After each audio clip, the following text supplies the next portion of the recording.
الحمد لله على كل حال. حضرتك انا متجوزه لسه ما كملتش شهر او بقالي شهر كامل. المهم ان اللي انا متجوزاه دوت هو كبير جدا عني، يعني فرق ما بيني وما بينه 35 سنه. يا عبير كتير قوي. ما هو كبير بمعنى الكلمه. طب اتجوزتيه ليه ده من شهر؟ بعد ما انا ما اتجوزته من اول يوم وانا بشتكي. اهلك بقى اللي جوزوكي الجوازه دي ولا ايه؟ انا اللي وافقت عليه وغصبت على اهلي ان انا اتجوزه. غصبتي على اهلك؟ عندك كام سنه يا عبير؟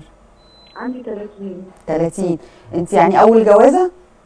لا كنت متجوزه قبل كده وما حصلش نصيب. ومخلفه؟ لا حصل. طب إيه ليه وافقتي على الجوازه دي؟ او وافقت على الجوازه دي بمعنى صح بسبب يعتبر اختي. اختك ولا اختي؟ اختك انت مالها؟ اختي بتغير عليا من جوزها. وانت استني بس استني يا عبير انت كنت قاعده فين؟ بعد ما اتطلقتي كنت قاعده فين؟ نعم؟ قبل كده كنت قاعده فين؟ انا كنت قاعده مع اهلي. واختك؟ وايه علاقه اختك بيكي؟ ما اختك في بيتها. ان هي بتيجي يعني تيجي تمسك التليفون وتراقب في التليفون بتاعي تشوف لي ان انا بكلم جوزها ولا لا. ايه ده؟ ليه كده؟ تصرفات وحشه جدا يعني. طب يعني هي دلوقتي مش هتمسك تليفونك؟ نعم؟ يعني دلوقتي برضه مش هتغير؟ ما هي للاسف بقى بعد ما لقيت ان انا بجازف اهلي وكده فهي هارت اكتر من الاول. لا بس اختك عندها مشكله ولا نفسيه ولا ايه اللي حصل خلاها تاخد الموقف ده؟ صدقيني لا هي يعني هي دي طبيعتها. طبيعتها ازاي؟ يعني هي تشكي فيه هو ماشي تشكي فيه وتمسك تليفونه، لكن انت اختها ليه؟ لا بتشك فيا وجت وقالت لي ولا فيكي ولا فيه، ان بعض الظن اسم. وفين اهلك انت؟ باباكي ومامتك؟ بابايا ومامتي. بابايا جه قال لها منع المشاكل ما تجيش هنا وكده برضه رجعت تاني. بالظبط، هو يقولوا لها خلاص انت ما تجيش بقى البيت عندنا عبير. خلاص انت تعيش مع جوزها ده مع نفسها. متعلمه يا عبير؟ نعم متعلمه؟ انا معايا دبلوم تجاره حضرتك. طيب انت لما اتجوزتي في اسباب تانية اللي انت تتجوزي الجوازه دي؟ نعم؟ في اسباب تانية؟ لا حضرتك هو السبب ده اللي خلاني ان انا اتجوزت. طيب هو انت لما جه خطبك او حاجه انت قعدتوا مع بعض وشفتوا بعض واتكلمتوا وما الى ذلك؟ حضرتك هو ما كملش ده كله اي حاجه، ما كملش اسبوع. ما انت غلطانه قوي يا عبير واهلك غلطانين ان هم طوعوكي. طب واتطلقتي دلوقتي ولا زعلتي بس ولا ايه؟ انا دلوقتي انا بتمنى انا عايزه اتطلق منه، مش هينفع اكمل معاه. هي بقالها شهر. بقالها شهر ورجعت بيت اهلها. ايوه بقى ايه اللي حصل بقى في الشهر ده بقى؟ ايه المشاكل؟ انا اكتشفت ان هو انسان مش كويس وكذاب وطلع جوازاته كتيره قوي عرفي. وما توقعه. ايوه عمل معاكي ايه بقى؟ سيبك بقى من كل ده، هو عمل معاكي ايه؟ اخلاقه ازاي؟ كانت اخبارها ايه معاكي؟ لا كانت اسلوبه طريقته كانت وحشه. يعني ايه طريقته وحشه؟ يعني بيقول لك قومي هاتي الاكل فتقولي له لا، فيقول لك يا قومي يا بنت هاتي الاكل. لا ايه مش طريقته كده خالص. الكلام حتى لما يلاقيني تعبان او في حاجه تخصصات يعني حاجات عايز حاجه كل حاجه غصب عني، اسلوب مش كويس. لا مش انت متجوزه جده؟ نعم؟ مش انت متجوزه جده؟ افندم؟ مش انت متجوزه جده؟ وللاسف انا غلطت بقى في كده. غلطتي جامد يا عبير، غلطتي جامد. غلطتي قوي، مش عشان تهربي من ضغط اختك تقومي تدمري نفسك.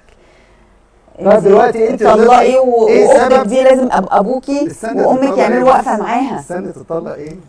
الطلاق في المجتمع بعد شهر فضيحه. ليه؟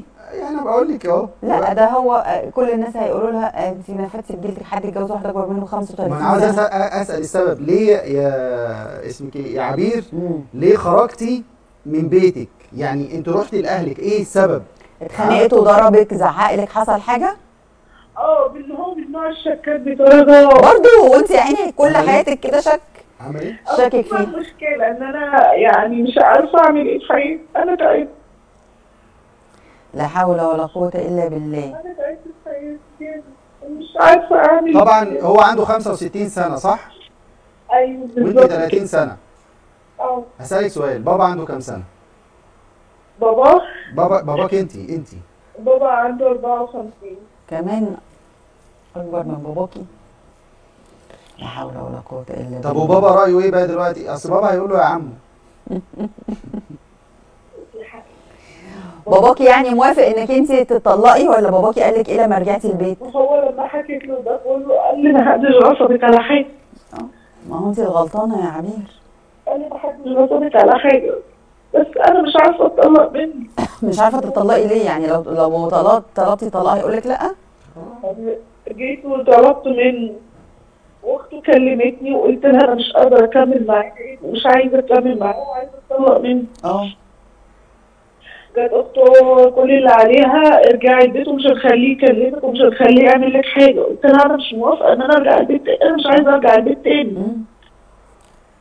ده بيشك في كل حاجه لدرجه ان يعني كلمه بيشك وانسان مش كويس في نفس الوقت. يعني جه في مره خلاني نايمه وهو فتح باب الشقه وباب الاوضه عليا وواحد لقيته دخل. ايه ده؟ شاب جاي يعني انا نفسي انا خفت من الموقف ده. جايب واحد صاحبه بيدخله عليكي الاوضه؟ ليه؟ مع انا اتفاجئت لقيته بيدخل الاوضه اللي جنبي بس بيعدي على اوضه النوم. يعني هو ايه ده ايه ده ايه ده؟ اوضه الصالون مثلا فباب الاوضه بتاعها مفتوح مثلا. بالظبط كده. ماشي. لا انت لازم تكلمي مع باباكي وقولي له انا غلطت ان انا وافقت على الجوازه دي، بس إن انا ماليش غيرك انك انت تقف في ظهري عشان تطلقني مني. سيبي رقمك نوصله لوحده لم الشمل ييجوا يشوفوا المشاكل بتاعتكم دي ونشوفوا الحكم هيكون ايه ما بينكم ان شاء الله باذن الله. سيبي الرقم وان شاء الله نوصله ليهم ان شاء الله باذن الله تعالى. شكرا لحضرتك. لا حول ولا قوه. هو يعني ده اللي احنا بنتكلم فيه يا جماعه، ده اللي احنا لسه اهو بنقول اهو قضيه الاختيار والعيوب اهو. اسبوع وهوب والبس. طيب الحمد لله. انا بس هي النفسيه كيف تتعامل معها؟ 30 سنه يعني ما اتجوزتش لسه المفروض يعني. كيف تتعامل معها؟ وفي الاخر دلوقتي لما نيجي اصل اختي واصل حكايه وبعدين الراجل الكبير ما هو فاضي بقى 65 سنه فاضي قاعد لها فاضي. وعنده بقى وسواس وعنده مشاكل نفسيه كتير في السن ده. مشاكل بقى نفسيه وجسديه والمرض ورجلي فيها خشونه وحط لي رجلي في ده احنا بدأنا الأمراض. امال هو يعني لا حول ولا قوة إلا بالله. عبير هم يبكي وهم يضحك فعلا. ربنا معاكي حبيبتي. بس دي برضه كده ايه، نحاول وحدة لم الشمل. رسالة كده لكل البنات يا شيخ أحمد عشان ايه يسمعوا كلام أهلهم. قضية حسن الاختيار. لا مش ما يسمعوش كلام أهلهم بقى. ما هي ما سمعتش كلام باباهم بس دي غلط. لكن قضية حسن الاختيار قد ممكن الأب يجبر البنت. لا هنا أقول لك لا أيوه ما تسمعيش كلام في الحتة دي. أنت لازم تكوني مقتنعة من ناحية القلب والفكر، لازم وعقليا، وكوني متهيئة للمسألة دي. محدش يجبرك على حاجة. قضية يا جماعة حسن الاختيار. الدين الدين الدين الدين.